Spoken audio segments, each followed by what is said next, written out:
Bonjour à tous et bienvenue sur Crypto Flash, la chaîne de l'actualité crypto. Aujourd'hui, nous allons parler du marché crypto. Il commence à avoir une hausse générale. Qu'est-ce qui se passe aujourd'hui? Il y a eu une annonce autour de l'ETF Spot Bitcoin qui commence à donner espoir. On va aussi parler de plein d'autres choses, de finances décentralisées. On va parler aussi de Zcash avec le fondateur de Zcash qui est en train de quitter la société derrière Zcash. On va parler de drama aussi autour d'Arweave. Je vais vous parler de Zilliqa, une autre blockchain qui a des problèmes. On va parler d'Ethereum et de censure encore et de plein d'autres choses. Pour ceux qui connaissent pas la chaîne tous les jours, le meilleur de l'actualité crypto, n'hésitez pas à vous abonner, activer la cloche pour ne rien rater. Donc tout, je vous ai dit, le marché crypto en hausse, 2,113%, 2,9% selon Regarde, Bitcoin plus 2%. Ça avait baissé, c'est reparti à la hausse, la plupart des cryptos sont en hausse, BNB 6,4%. Et qu'est-ce qui s'est passé en fait?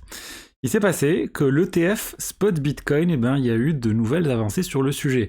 On a BlackRock, ARK Invest qui ont changé leur modèle, ils ont changé des trucs techniques, on va dire, suite aux discussions avec la SEC, ils ont redéposé un certain nombre de documents.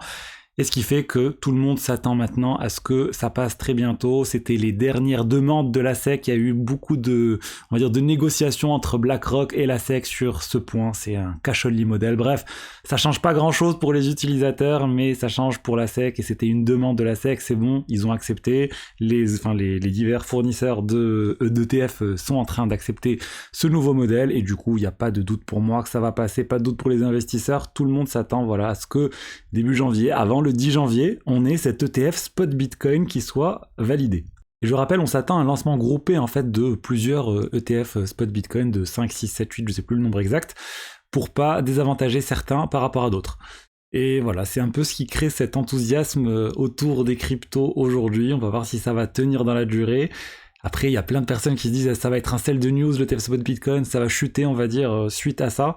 Honnêtement, moi, je sais que c'est une bonne chose d'avoir un ETF Spot Bitcoin sur le court terme, moyen terme et surtout sur le long terme. Ça va permettre à beaucoup d'investisseurs institutionnels, américains principalement, de venir sur le marché des ETF Spot Bitcoin, d'investir, de se diversifier dans la crypto-monnaie. Et voilà, et peut-être ça va aussi recréer une vague d'investisseurs institutionnels haute en dehors des États-Unis qui vont aussi se mettre à aller sur ce type de produit. Bref, on va voir ce qui va se passer très prochainement. Ensuite, je voulais vous parler de finances décentralisées avec Eigenlayer, le protocole de restaking, qui a levé hier sa limite. Ils mettent en place régulièrement des limites, c'est quelque chose dont j'avais déjà parlé par le passé, et là la limite a été levée. Il y a 423 000 Ethers actuellement sur le protocole, la limite elle est à 500 000 Ethers. Concrètement, si vous avez des Ethers ou des staked Ethers, vous pouvez les restaker sur Eigenlayer. C'est quoi l'intérêt? C'est qu'ils vont bientôt faire un airdrop, on le sait. Pour l'instant, vous gagnez des points, plus vous stakez longtemps, plus vous stakez une quantité importante, vous gagnez des points. Malheureusement, le STETH n'est déjà plus disponible pour staker, on a atteint la limite, mais il y a d'autres tokens que vous pouvez staker, Rocket Pool Ether, etc. Vous avez toutes les informations sur le site d'Eigenlayer.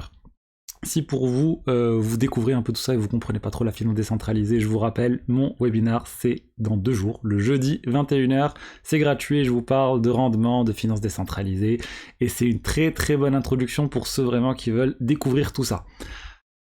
Ensuite, on va parler de Zcash. Zcash, la crypto-monnaie qui est basée initialement sur le code du Bitcoin mais qui rajoute une couche de confidentialité. Et ils sont vraiment très poussés sur la confidentialité des transactions, tout ce qui est privacy, etc.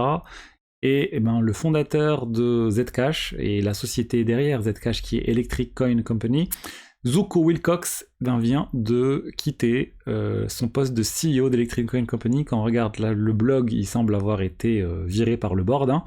Et maintenant il dit qu'il va se concentrer pour faire autre chose. Donc comment voir ça? C'est assez étrange, on voit rarement en fait les patrons de sociétés crypto, les patrons de blockchain en fait se faire licencier. Là en fait c'est la société Electric Coin Company était vraiment derrière une très très grande partie du développement de Zcash.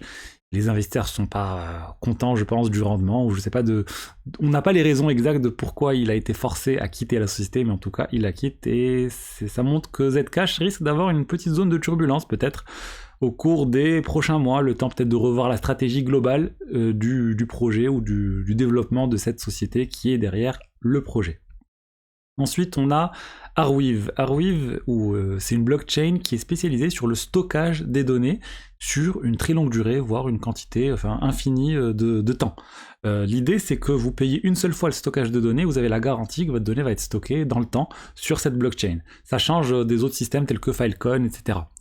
Arweave, c'est très utilisé pour les NFT, le stockage des NFT, et ils ont une solution de niveau 2 Iris sur Arweave qui s'appelle Iris, ou Iris.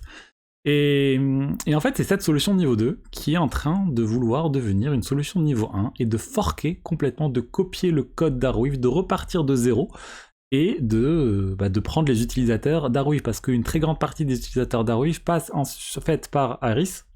Et du coup, ils sont en train de faire un fork qui ne plaît pas du tout à la communauté Arweave et aux fondateurs ou à l'équipe derrière Arweave. Et ils ont dit c'est un fork qui est pas du tout dans le respect de ce qui est censé se faire avec Arweave. Arweave, ils ont dit on a prévu de faire des forks, ok, mais vous êtes censé copier les anciennes données. Déjà, ça permet de rassurer les utilisateurs que quand il y a des forks, à chaque fois les données anciennes sont copiées. Et surtout, les tokens, vous devez garder les précédents tokens, et même si vous pouvez en régénérer autant que vous voulez de plus pour les nouveaux investisseurs. Mais bon, ils sont pas d'accord, donc maintenant il y a un gros conflit entre les deux. Le token Arweave baisse un peu aujourd'hui de 2,2%. Et on va voir du coup prochainement ce qui va se passer. Est-ce que Iris va réussir ce fork et surtout à prendre énormément d'utilisateurs d'Arweave, ou ils vont arrêter, ils vont refuser, ils vont plutôt négocier et trouver un compromis pour faire un fork qui soit, on va dire, amical plutôt qu'une attaque sur le protocole. Ensuite, je voulais vous parler de Zilliqa. La blockchain Zilliqa semble avoir des problèmes. Ils ont des problèmes techniques, la blockchain a quasiment arrêté de fonctionner. Hier, ils ont eu un problème au niveau de la production de blocs, donc c'est un très très gros problème technique. C'est des choses qui n'arrivent pas très souvent, même si on a pu le voir dernièrement de plus en plus avec tout ce qui est inscription qui sature pas mal de blockchains. J'ai pas vu de détails sur le sujet comme quoi c'est lié aux inscriptions, mais c'est possible, la pure spéculation. Mais en tout cas, ils ont un problème technique, ils tiennent pas la charge, et encore une fois, une blockchain qui à ce type de problème. On en voit vraiment de plus en plus ces derniers jours à cause des protocoles liés à l'inscription. Là encore une fois, on n'est pas sûr que ça soit le cas. Ensuite, je voulais vous parler d'Ethereum. Ethereum et d'encore de censure sur Ethereum. Et en fait, on a BioX Root Labs qui se met à censurer eux aussi les blocs Ethereum qui contiennent des transactions avec des adresses qui sont sanctionnées par l'OFAC, donc on va dire la liste noire des États-Unis. Et du coup, cette entité, BioX Root Labs, elle est très utilisée parce que c'est parmi les plus gros block producers, les producteurs de blocs sur le réseau Ethereum. C'est, on va dire, quelque chose qui est utilisé par les validateurs pour pouvoir créer des blocs, on va dire prendre les transactions, les mettre ensemble et créer un bloc. C'est tout un métier, on va dire, qui est délégué à certaines entités. BioX Root jusqu'à maintenant ne censurait pas, ils se mettent à censurer, du coup il y a de plus en plus vraiment d'entités qui censurent. On rappelle, pour le moment, ce n'est pas un problème parce que tant qu'il reste une petite quantité de solo stakers, de personnes qui stake sans passer par ce type de mécanisme, et ben les transactions vont finir par passer. Mais ça risque de ralentir. Au bout de combien de temps la transaction va passer. Par exemple, si vous interagissez avec Tornado Cash, ça va prendre peut-être 10 minutes maintenant, alors qu'avant, ça pouvait se faire beaucoup plus rapidement.